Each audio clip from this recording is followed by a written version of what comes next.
Halo semuanya, kembali lagi dengan saya Muhammad Firman Ramadan. Nah, kali ini saya akan berbagi mengenai algoritma searching, yaitu untuk pencarian. Ada dua algoritma yang bisa kita pelajari untuk dasarnya, yaitu ada sequential search sama binary search. Kita mulai dari yang sequential search ya. Nah, kita punya data misalnya, contohnya itu di sini itu dijelaskan kalau dia itu punya array seperti ini. Nah, dia datanya seperti ini. Kemudian kita akan mencari nilai ketujuh. Nah, kalau pakai sequential search, ribet banget ngomongnya. Oke. Kalau kita mau pakai sequential search, dia itu akan diurutkan dari awal ke sampai datanya itu ketemu gitu loh. Misalnya kita di sini kita dari awal ya, di sini kita tarik pakai looping gitu.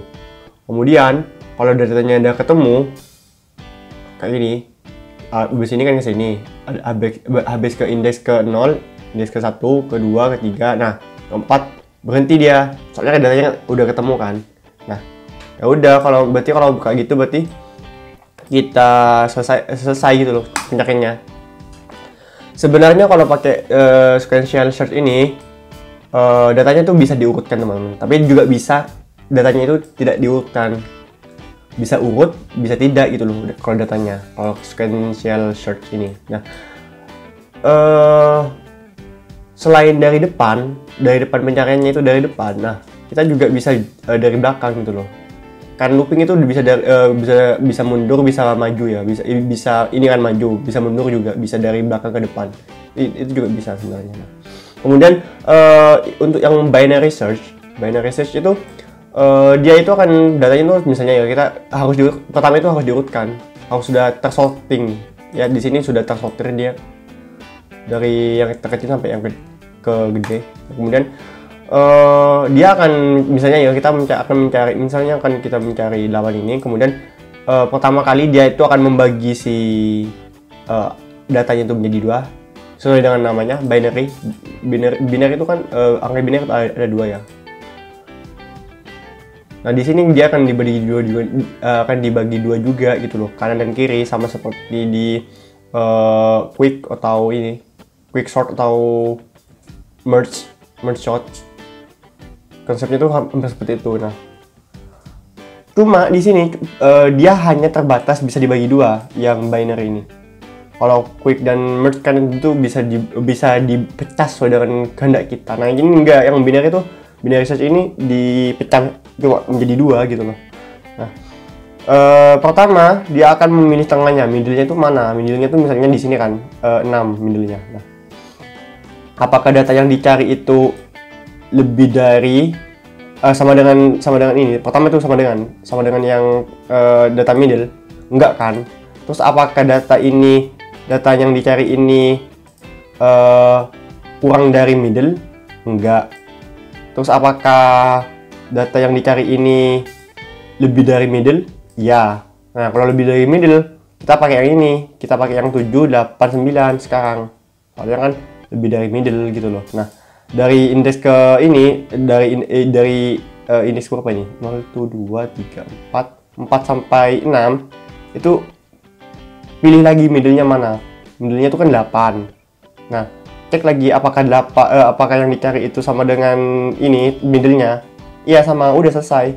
Nah, kalau misalnya nggak sama, ya udah kita cari apakah dia itu lebih kecil dari si middle. Kalau lebih kecil ya udah berarti 7, berarti yang misalnya gitu loh. Kalau yang mau dicari 7 berarti kan itu lebih kecil. Nah, berarti ya yang mau pakai yang lebih kurang dari middle.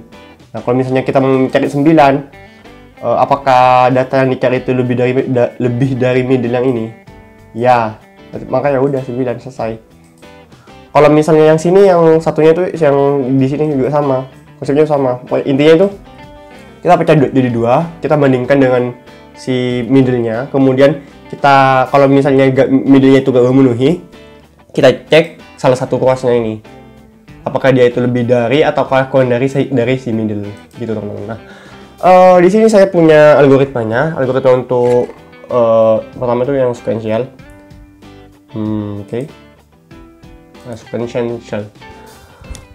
Di sini dia akan ini buat ini teman, ini buat sama seperti halnya scanner buat input, gitu, proses on input. Di sini dia pakai sistem in.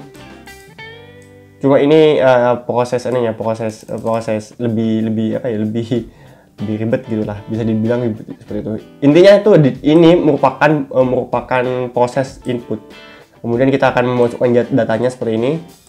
Nah, dia dimasukkan ke dalam JLH jumlah data. Kemudian kita buat array sesuai dengan banyak datanya. Kemudian kita isikan datanya. Nah, di sini ada dua opsi nih. Ada dua opsi. Dia ini akan diinput oleh user ataukah dia itu diinput oleh program. Kalau di user ya udah kita masukkan manual gitu satu-satu. Nah, kalau misalnya pakai program, dia ini akan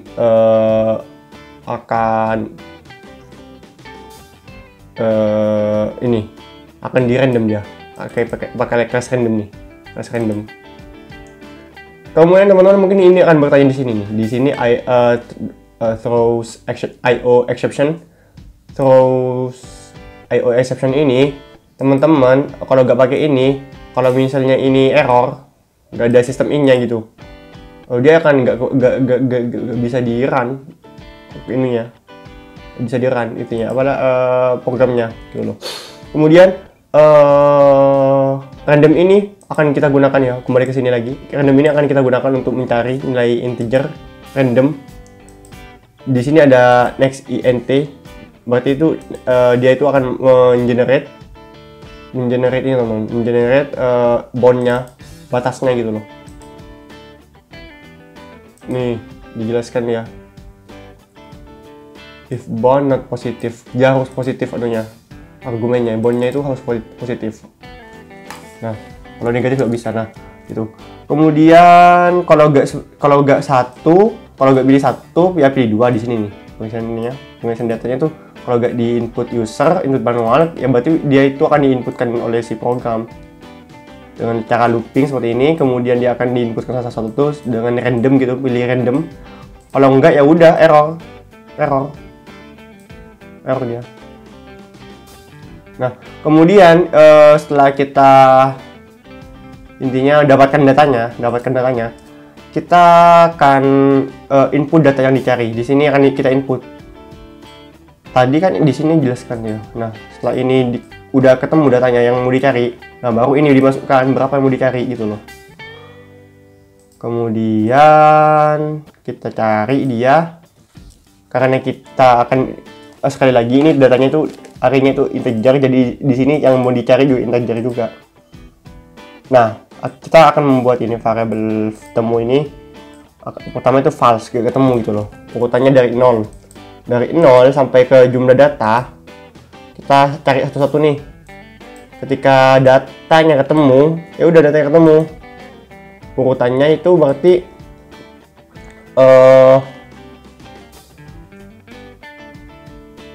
dia itu akan berubah dari kan ini kan indeksnya 0 ya, indeksnya 0. Berarti kan dia kalau misalnya indeks 0 itu kalau data pertama itu kan 1 ya. Berarti kan dia itu perlu ditambah 1 gitu loh. Ini dijelaskan karena A merupakan posisi indeks di mana indeks dimulai dari 0. Nah, kemudian ketemunya itu di true kan. Kemudian kalau ketemu ya udah dia di break. Kemudian datanya ketemu datanya ini sini. Datanya ditemukan pada urutan kesekian. Kalau enggak ya udah jadi datanya tidak ditemu. Nah, ini untuk apa? Ini untuk looping setiap datanya itu. Apakah dia sama? Kalau nggak sama ya udah data ketemu gitu loh. Kalau sama itu datanya ketemu. Kalau nggak sama ya dia itu akan nge-print ini. Seperti itu. Kita akan coba langsung. Tapi di sini kita akan coba satu-satu aja. Ini yang sequential search dulu. Kita close ini aja biar nggak banyak.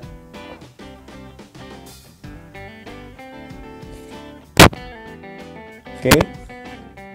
Masukkan jumlah data. Misalnya kita masukkan manual dulu 5. Nah, di sini kita akan pilih pilihan 1 atau 2 nih. 1 atau 2, kita pilih yang manual dulu, yang user dulu. User datanya 1, misalnya 4. kemudian 8 sama 0. Nah, tuh kemudian 2 dan 5. Ingat teman-teman, yang sequential search ini kita tidak harus mengurutkan datanya. Kita tidak harus ya, berarti kita bisa meskipun data seperti ini acak gitu, kita bisa kan mencarinya. Nah, inputkan data yang ingin dicari itu misalnya 2. Ketemu tuh. Datanya ketemu dan ditemukan pada ukuran keempat, benar kan keempat. Nah, kalau misalnya pakai yang ini, pakai yang by system, misinya gimana? Nah, kalau misinya by system itu ini akan gini. Dia akan juga akan ditampilkan seperti ini. Masukkan data misalnya sebanyak 5. Pilih by system ini, input oleh program itu. Sorry. Nah, itu data yang bisa kita cari. Misalnya kita mau mencari 75. Jangan 75 deh, dan indeksnya keempat lagi gitu. Kita cari 125 misalnya. Oke, kita ketemu nih. Di urutan ketiga, benar kan? Urutan ketiga. Kalau misalnya kita mau gunakan yang ini, kalau misalnya kan ini cuma 1 dan 2 ya. Kalau misalnya kita 3 ya udah error dia, nggak bisa. Sorry. Misalnya 3. Kita pilih 3 nih di sini. Nah, pilih sedia. Udah. Seharusnya selesai dia. Ini nggak tereksekusi seharusnya sih. Nggak perlu gitu loh. Ini akan error nanti. Nah, itu tuh teman-teman. Lebih seperti itu. Nah, kalau yang binary search itu agak sedikit berbeda. Dia itu harus diurutkan dulu. Jadi kurang lebih seperti inilah. Pertama dia masukkan datanya seperti biasa. Di sini pakai scanner ya, pakai scanner. Kemudian dia itu akan simpan ke arraynya masing-masing datanya. Kemudian tampilkan dulu. Nah, di sini sorting. Proses sortingnya itu pakai apa? Terserah teman-teman. Di sini saya pakai di program yang saya jelaskan ini, pakai ini bos sendiri. Dia pakai selection short teman-teman. Selection short. Dia pilih di looping selection short dia. Nah, kemudian setelah di sorting, dia akan tampilkan datanya pakai looping nih. Data setelah yang telah di sort itu ditampilkan lagi. Ini kan untuk menampilkan yang sebelum di sort. Ini untuk menampilkan data yang setelah di sorting. Nah, kemudian inputkan data yang dicari di sini. Dia akan dimasukkan ke integer cari. Kemudian dia akan memulai nih. Pertama dia akan temunya false untuk menyimpan ketemu atau enggaknya, eksis atau enggaknya. Nah, kemudian awalnya itu 0, akhir adalah indeks terakhir gitu teman-teman. Indeks yang mau ini. Kalau tadi itu contohnya di sini itu kan awalnya dari 0 ke berapa data ya cuy? 2, 3, 4, 5, 6, 7 berarti 6. 0 sampai 6 awalnya. Kemudian di sini itu adalah middle plus 1 sampai ke n gitu loh. Kalau di sini ya udah start sampai ke middle min 1 gitu loh. Kalau misalnya kita datanya itu kurang dari si middle. Kalau lebih dari si middle ya ini pakai yang ini. Middle plus 1 sampai dengan n. Dengan terakhir gitu loh. Nah,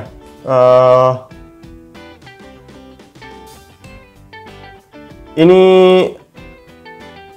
iterasinya ya, untuk iterasinya yang ini nih, yang ini. Nah, untuk iterasinya dari 0 temu false sampai ketemunya itu temunya itu tidak true. Ketemunya itu sampai itu kalau dia ketemu, kalau dia ada ini ketemunya adalah true, ya udah kita berhenti. Ingat ini bisa juga diganti seperti ini teman-teman. Seperti ini, nah sama aja kok. Seperti ini. Nah, tidak false gitu, tidak true sampai tidak true. Tidak true kan false, nggak berhenti dia. Namanya false, tidak false berarti ya true. Itu masuk ke while-nya, kemudian dia akan cari tengahnya, awal plus akhir, kemudian bagi 2, kemudian iterasinya itu plus ditambah 1 gitu loh, iterasinya. Kemudian if data tengah data tengahnya itu sama dengan cari, ya udah selesai, break dia. Break. Dia akan menampilkan iterasinya, awalnya, akhirnya, tengahnya, nilainya. Ini itu iterasi, aw itu awal, ak itu akhirnya, indeks terakhir maksudnya, ti ini adalah middle-nya, tengahnya, dan ni adalah nilainya. Nah, kemudian kalau kurang dari, dia akan seperti ini, ditampilkan juga sebenarnya, ditampilkan juga. Nah, tapi awalnya itu akan di ini, kalau kurang dari kan tengahnya plus 1, tengahnya plus 1 ya. Kemudian kita jalankan aja langsung ya, kita jalankan, kita coba biar teman-teman nggak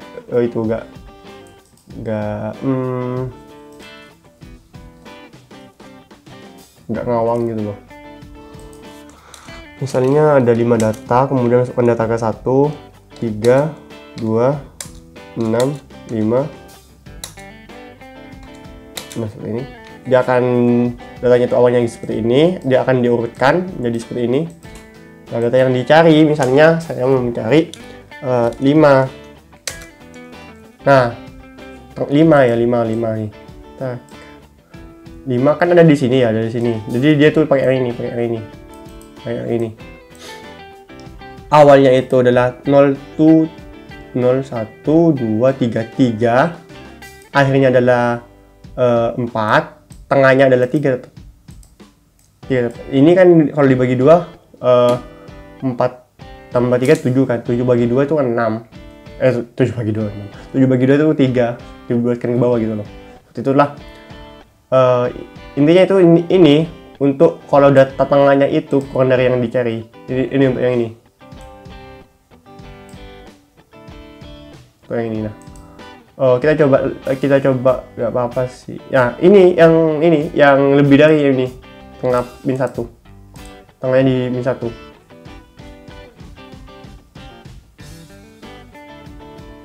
Ini untuk yang ini. Ini untuk yang ini. Ini untuk yang ini. Yang di sebelah, ini untuk yang sebelah kirinya middle, ini untuk yang ini untuk yang sebelah kanannya middle, ini untuk yang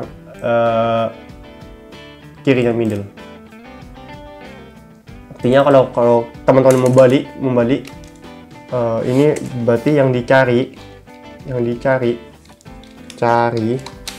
berarti kurang dari middle. Kemudian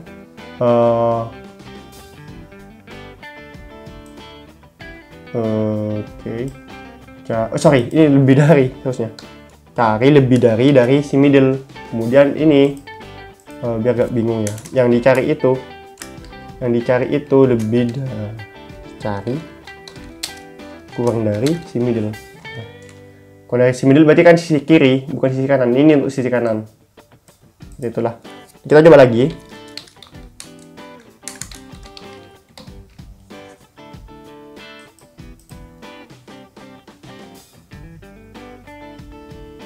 Jumlahnya misalnya 5. Kemudian ada 1, 4. Yang dicari adalah misalnya 2 deh. 2. Nah, 2. Awalnya itu kan ini, awalnya kan 4 ya. Awalnya 4. Awalnya itu 0, akhirnya itu 4. Nah, dari awal sampai akhir kan yang dimasukkan. Nah, tengahnya itu apa? Tengahnya itu ini. Tengahnya itu 4. Berarti indeksnya itu 2. Nah, benar kan indeksnya 2. Tengahnya. Ini ingat teman-teman, ini iterasi, ini awal, ini akhir nih. Agak melenceng sih sebenarnya, agak bengkok gitu. Ini tengah, ini nilainya. 4 nilainya. Nah, kemudian apakah masuk ke sini? Enggak kan, dia masuk ke yang sama dengan. Maka ya udah dia masuk ke yang else ini, yang else pertama ini. Masuk yang else kedua ini, kedua ini. Dia ini nilainya ini kurang dari yang dicari itu kurang dari si data tengah. Iya kan? 2 kan kurang dari si data tengah. Makanya dia itu akhirnya itu di tengah min 1 gitu loh. Kemudian ya udah ketemu di akhirnya. Ketemu ada di urutan kedua gitu loh katanya. Itulah. sorry, indeks ke 1, indeks ke 0, bukan indeks ke 2. Itu lah teman-teman. Nah, satu kan kalau bagi 2 itu satu bagi 2 kan ini dia itu kan milih yang ini, bukan yang ini. Nah, itulah kurang lebih. Kemudian kita punya ini teman-teman, punya studi kasus nih, punya tantangan challenge sebenarnya lah. Yaitu kita suruh membuat sebuah program yang bisa menyimpan NIP, nama, alamat, dan sama golongan sebuah ya. Ini sebenarnya untuk ini sih pegawai. Nah, kita itu ini untuk pegawai. Nah, kita itu disuruh untuk melakukan pencarian data yang dipilih. Pencarian itu dapat NIP, nama, atau gabungan keduanya gitu loh. Gunakan struktur data array. Jadi itu ini kita buat struktur dulu. Kita buat kalau teman-teman kembali ke materi awal itu struct tentang struktur gitu, struktur data, struktur. Kalau di C itu struct ya, struct S T R U C struct. Kalau di Java soalnya nggak ada struct, ya udah kita pakai kelas gitu loh. Kita buat kelasnya dulu untuk yang pegawai ini. Jadi kita masukkan tipe data array-nya itu. Kita buat kelas pegawainya itu menjadi array gitu loh. Kita akan coba langsung saja teman-teman, kita akan coding dia. Oke teman-teman, saya mungkin akan mempercepat video ini nanti. Oke teman-teman, baik, di sini saya telah menyelesaikan codingnya untuk yang kasus seperti ini. Nah, oke. Di sini saya juga mempunyai datanya teman-teman, data-data yang ntar kita akan masukkan ke ininya, ke programnya.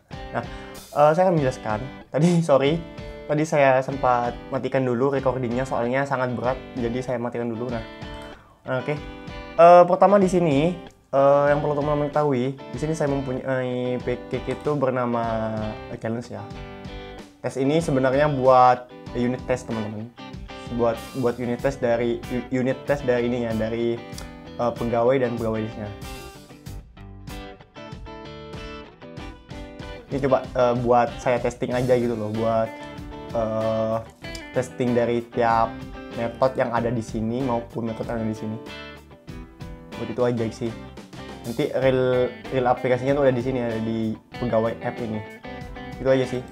Nah, yang pertama kita buat itu adalah pegawai ya. Pegawai ini merupakan representasi dari data dari tiap orang pegawainya. Jadi tiap individu pegawai itu ada di sini datanya.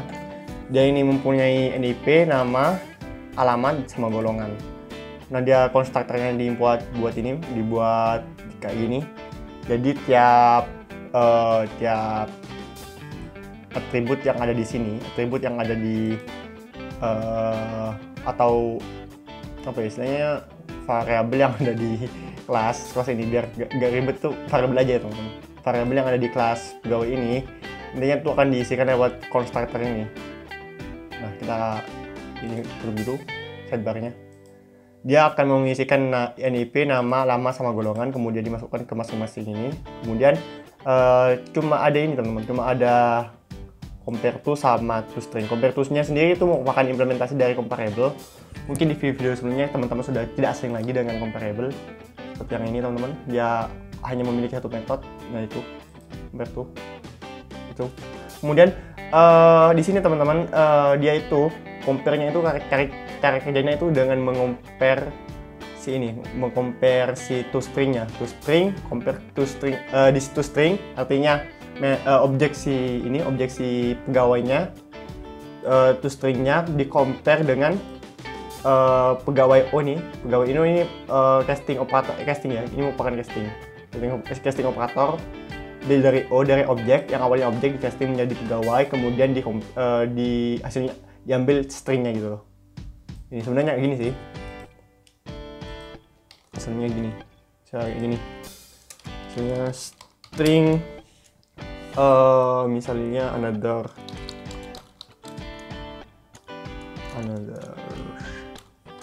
pegawai seperti ini misalnya dengan ini. Nah, seperti ini juga boleh biar rapi. Terus ini si another pegawainya. Nah, seperti ini. Oke, nah di sini setelah ini selesai, converter selesai, ada method namanya atau string, dia itu gunanya untuk menghasilkan string dari si ininya, dari si pegawainya. Dia akan menampilkan pegawai seperti ini, nama kelasnya, kemudian NIP, nama, alamat, dan golongan. Kalau teman-teman mau rapiin ini kepanjangan gitu, kalau yang mau kayak gini, ini juga kalau misalnya gak mau panjang-panjang gitu loh, gini aja. Nah, itu dua tabs ya teman-teman kalau gitu, atau rapikan saja. Ini juga apa, kayak gini juga apa sih. Nah, ini merupakan biar rapi gitu loh, biar rapi ini ya. Ini juga, ini taruh di bawah ini juga apa, dua. Nah, sisanya ini juga. Nah, kayak gitu biar rapi. Sebenarnya satu line juga kayak tadi juga nggak apa-apa. Nah, oke, kita lanjut. Nah, selanjutnya pegawai yang baru saja saya jelaskan ini merupakan representasi dari tiap pegawainya. Nah, sekarang gimana kalau misalnya dia itu punya ini kumpulan pegawai? Nah, kita buat sebuah istilahnya itu apa ya? Istilahnya itu kumpulan lah istilahnya. Nah, dia merupakan array teman-teman. Jadi kan kalau array itu banyak pegawai. Nah, ini di situ sih. Nah, dia mempunyai pegawai di sini. Kita fokus ke sini teman-teman. Di sini di sebelah kanan. Pegawai list ini akan membuat beberapa pegawai gitu. Intinya kumpulan data dari pegawai yang tadi, pegawai ini. Yang ini. Pegawai yang list ini. Nah, oke. Dia memiliki total size yang artinya dia itu banyak maksimum penampungannya karena di array kan. Array. Nah, kemudian dia punya size ini banyak data yang telah dimasukkan teman-teman. Jadi ini akan berhenti size-nya itu sampai total size gitu. Nanti nilainya size ini akan maksimalnya itu menjadi ini maksimal itu adalah total size. Intinya ya itu dah. Size-nya itu tidak akan lebih dari total size gitu loh. Mungkin kan kalau kita mau menampung data yang lebih gede daripada penampungnya gitu loh. Ini merupakan array-nya. Nah, konstruktornya itu dia ini meminta sebuah parameter integer, kemudian dia akan dijadikan total size, kemudian kita akan membuat sebuah ini array dengan panjangnya itu n, size-nya itu awalnya 0. Nah, kemudian di sini ada isFull. IsFull ini untuk metode untuk mengecek apakah dia size yang sama dengan total. Kalau sama dengan total berarti kan dia full. Kalau belum sama dengan total berarti dia belum full gitu loh. Nah, di sini juga ada isEmpty yang mengembalikan boolean juga seperti yang isFull. Dia akan mengecek apakah untuk mengeceknya itu gampang sebenarnya. Untuk mengeceknya itu kan tinggal kita cek apakah elemen pertama dari array-nya ini, elemen pertama dari pegawai array ini, apakah dia null? Kalau null berarti dia kosong. Nah, kemudian di sini ada contains NIP. Dia akan mengecek apakah si pegawai array-nya mengandung NIP sekian. Karena ini karena akan kita buat NIP-nya itu unik. Jadi kalau NIP-nya sama tapi namanya sama itu ditolak.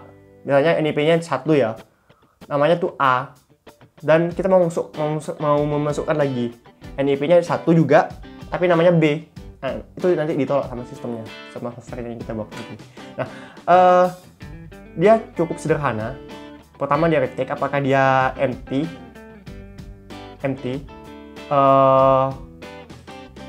Apakah dia kosong? Kalau tidak kosong masuk ke sini. Kalau kosong berarti kan tidak mengandung, berarti false kan? Nggak mengandung NIP yang sama gitu. Nah, kalau dia tidak kosong artinya ada isinya. Ininya ada isinya, pegawai array-nya ada isinya, dia akan mengelup dari 0 sampai ke size. Ketika NIP-nya ketemu, dari tiap pegawai itu NIP-nya ketemu, dia akan mengembalikan itu. Dan lanjut, di sini ada fungsi untuk menambahkan.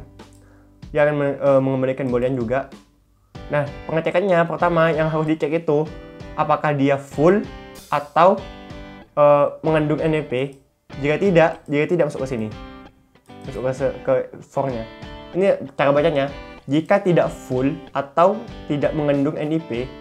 Ini cara bacanya gini teman-teman. Sebenarnya ini merupakan aljabar boolean. Jadi gini, jika tidak full dan tidak mengandung NIP sekian, NIP yang dari pegawai yang mau baru dimasukkan, maka kita akan menambahkan pegawai ini ke dalam pegawai array-nya, kemudian size-nya itu di plus. Ingat, size ini merupakan indeks terakhir, bukan merupakan indeks terakhir sih. Dia merupakan ukuran teman-teman. Jadi kita akan menggunakan dia sebagai indeks menaikkan indeksnya gitu loh, menambah ini ya, menambah levelnya itu, level dari size-nya. Banyak datanya itu ditambah gitu loh. Nah, kemudian dia akan mereturn true. Kemudian di sini ada toString ya. toString ini untuk menampilkan semua isi dari ininya, isi dari toString-nya. Isi dari pegawai array-nya.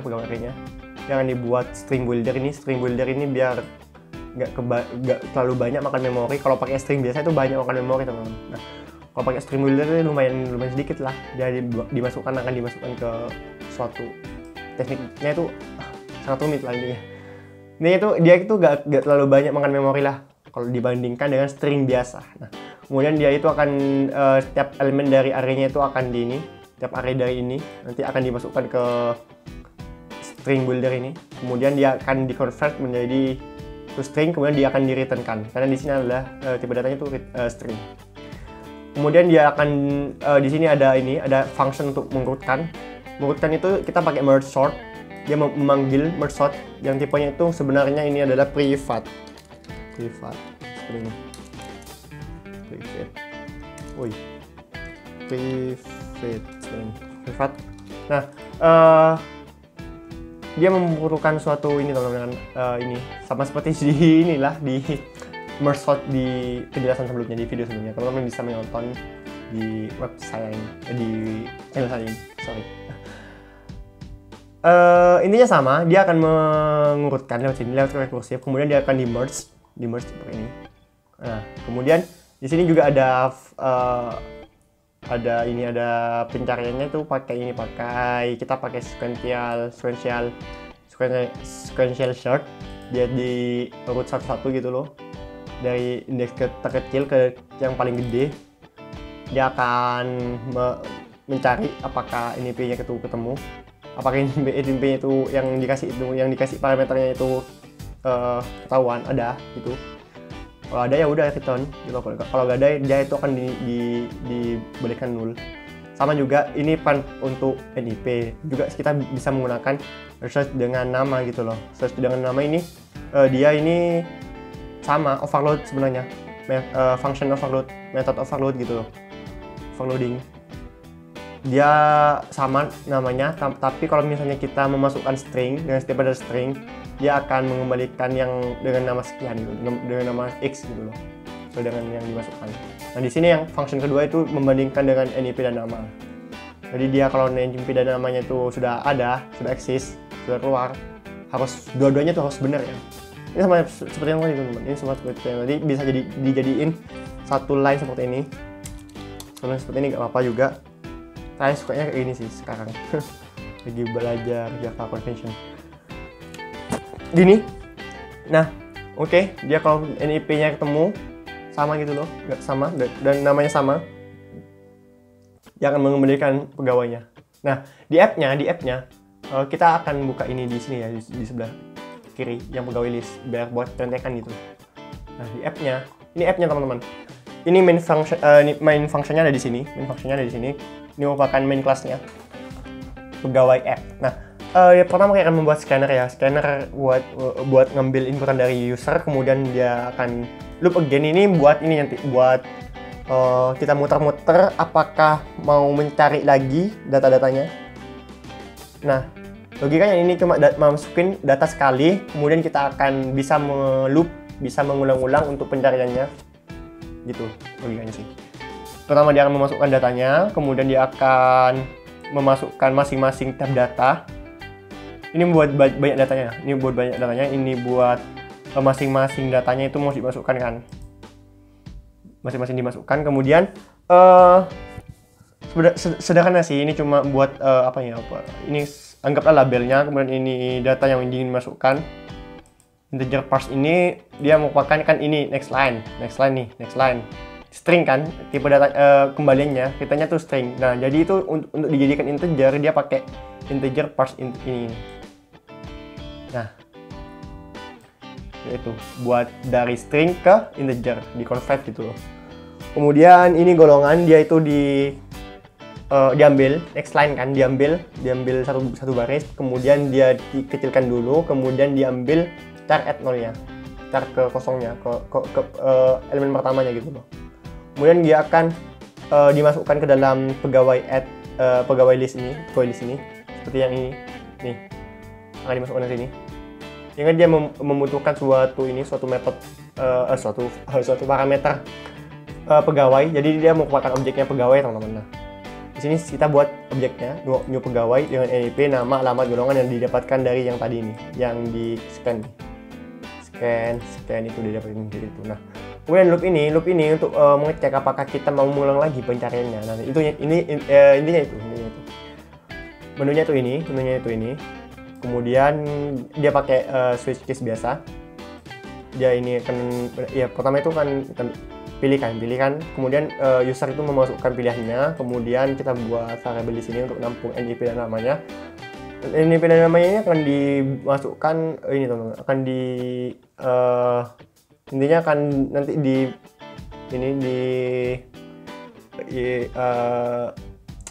apa sih, menampung hasil scanan dari orang yang mau dimasukkan. Ini merupakan ini teman-teman, saya lupa. Ini merupakan data yang ingin dicari. Teman-teman bisa kayak gini aja. NIP cari. Ini aja biar gak bingung. Ini juga NIP cari. NIP cari juga. Aku bisa aja biar gak lama. Nah, dia akan disimpan ke NIP cari ini untuk pencarian datanya gitu. Nama cari,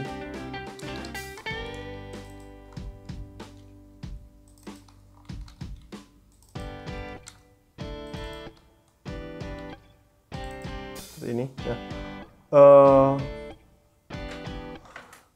ya dia akan memasukkan ini teman-teman. Kalau misalnya case 1 ya cari NIP kan, by NIP, dia akan memasukkan NIP-nya, memasukkan NIP yang akan dicari, kemudian dia akan mengirimnya ke pegawai search. Pertama dia akan ini pegawai search by NIP, kemudian hasilnya itu kan dia akan mengembalikan ini. Kalau search ini masuk ke sini yang function pertama by NIP. Dia akan memasukkan ini. Kalau udah ada keluar hasilnya, returnnya tuh udah ada gitu loh, baik nol maupun yang ada isinya, maka dia akan dikirim ke print pegawai itu ada di sini, di bawah sini. Nah dia akan menampilkan satu-satu kayak gini. Kemudian nama ini sama juga, dia akan search by name. Dia akan menggunakan yang ini, yang by nama. Nah sama juga dia akan hasilnya itu kan pegawai nih, hasilnya returnnya tuh pegawai. Nah di sini akan dilempar ke print pegawai. Di sini dia menerima parameter pegawai. Kemudian di case 3 sama juga, intinya itu dia pakai yang ini. Kemudian kalau nggak ya udah, kalau nggak di di antara 1, 2, 3 dan 4 ini. Dan yang 4 ini buat ini teman-teman. Dia ini menampilkan semuanya gitu, data semuanya. Nanti kita lihat. Kemudian kalau nggak milih di antara 1, 2, 3, 4 ini, dia akan menampilkan pilihannya itu dia.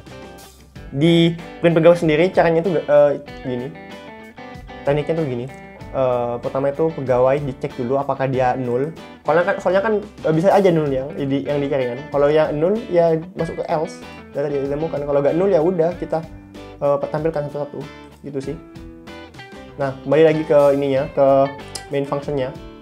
Functionnya dia akan menanya apakah continue, dia akan menampung ditampung di loop again nih, di loop again. Scan next line, kita ambil satu baris, kemudian kita kecilkan dia lowercase gitu, dibuat lowercase, kemudian kita ambil indeks ke nolnya. Itu sih, sederhana. Kita akan coba langsungkan teman-teman, kita coba langsungkan. Mungkin sebaiknya ini taruh di sini dulu, dan kita run dia.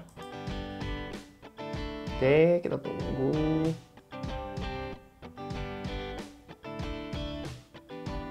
Oke, dia gak ada error ya. Move right biar enak seperti ini.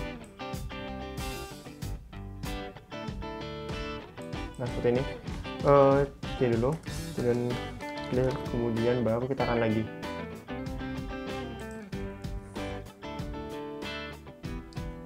Nah, oke. Masukkan banyak data. Datanya itu misalnya ada 6. Nah, kita ngambil data di sini, teman-teman. Di sini. Saya capek mau nulis satu-satu. Jadi, saya siapkan ini data random. Saya nemu di mana ya ini ya? Kayaknya di Google ini deh, di Google. Ini biar nggak rancu nanti. Kita kasih lagi aja lah. Ini rancu loh kalau misalnya saya isi kasih. Kalau di atau pada ini ya. Itu 2, 3, 4, 5, 6. Berapa? 3, 4, 5, 6. Ini biasa gini. Oke, kita copy dia. Kemudian kita paste di sini.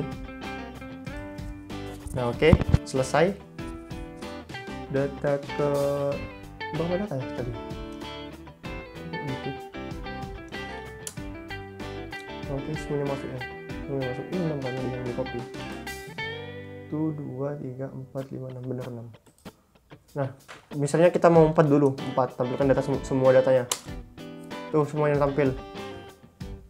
Nah, semua tampil. 4, 3, 3, 3, 4, 5, 4. Sesuai dengan yang kita masukkan. Ini ketekannya, biar nggak terlalu bingung teman-teman. Nah, oke, gini. Ini ketekannya. 6 data ini yang dimasukkan. Tuh, 2, 3, 4, 5, 6 ini. Ini yang dimasukkan. Sisanya mah hapus aja, nggak perlu. Ini 6 data ini saya random ini ya. Saya nggak tahu ini benar-benar data asli atau enggak. Yang penting yang pokoknya ini saya ngambil di Faker gitu loh. Faker itu sebuah library buat nge-generate nama-nama random gitu loh. So dengan yang kita masukkan. Jadi ya ini nama sudah yang kita masukkan. Nah, ingat teman-teman, ini merupakan toString. Dia ini pakai toString yang ada di pegawai list. Ini. Pilihan 4 itu kan pakai toString nih, pegawai list. Nah, continue, lanjut. Ya, kita lanjut. Kita cari by NIP mungkin, NIP. Pilihan 1. Kemudian kita pilih yang misalnya kita mau mencari 42 misalnya ini. Aku capek mau ngetik satu-satu. Ya udahlah, ini aja. Nah, oke, kita paste. Nah, begitu lebih. Yang nama sama juga, yang nama kayak gini juga. Yang nama kita pilih 2, kemudian kita masukkan namanya. Gini. Dan enter. Udah ada tuh. Kemudian NIP dan nama 3 misalnya. Ini. Sorry. Tadi saya salah masukkan. Harusnya sih 6 data ini. Kemudian kita paste lagi di sini. Ini kita paste saja langsung. Kita copy dulu. Kita paste langsung. Paste, kemudian enter saja langsung. Gak usah kan. Soalnya udah pasti 6 data. Nah, kita pilih yang 4 untuk memastikan udah masuk semua. Kita pilih yes. Kemudian kita pilih cari NIP dan nama, yaitu pilihan 3. NIP-nya itu misalnya ini. Ups, pencet lagi. sorry. Pencet lagi teman-teman. Kalau pakai ini agak susahnya itu di situ. Nggak boleh salah. Nah, oke. 4. Kita copy di sini ya. Yang ini. Jangan deh, yang ini ya. Yang 54. Kita copy ini, Ctrl Shift C. Oh ya, sorry. Iya dulu. Jadi error lagi. Nah, NIP-nya itu sekian. Enter, namanya adalah tadi 54 trio. Nah, oke, kita enter. Nah, keluar juga mau dia. Ini nih gitu teman-teman, dia akan search dengan sequential. Jadi dia itu dicari satu-satu loh. Nah, metode sort tadi buat apa? Metode sort tadi sebenarnya tuh buat ngurutin datanya. Kita bisa kayak gini, setelah kita loop dia mana dah. Setelah kita masukkan semuanya, kita bisa sort dia dengan misalnya itu pegawai list titik sort. Nah, kita akan coba ulang. Nah, 6 data yang mau dimasukkan itu yang ini.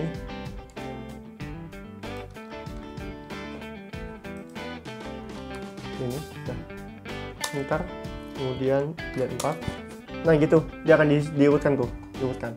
Nah, nanti kita bisa men-sort dia secara binary gitu teman-teman, lebih gitulah. Oke teman-teman, mungkin gitu aja yang bisa saya bagi dengan teman-teman sekalian. Semoga bermanfaat dan sampai jumpa.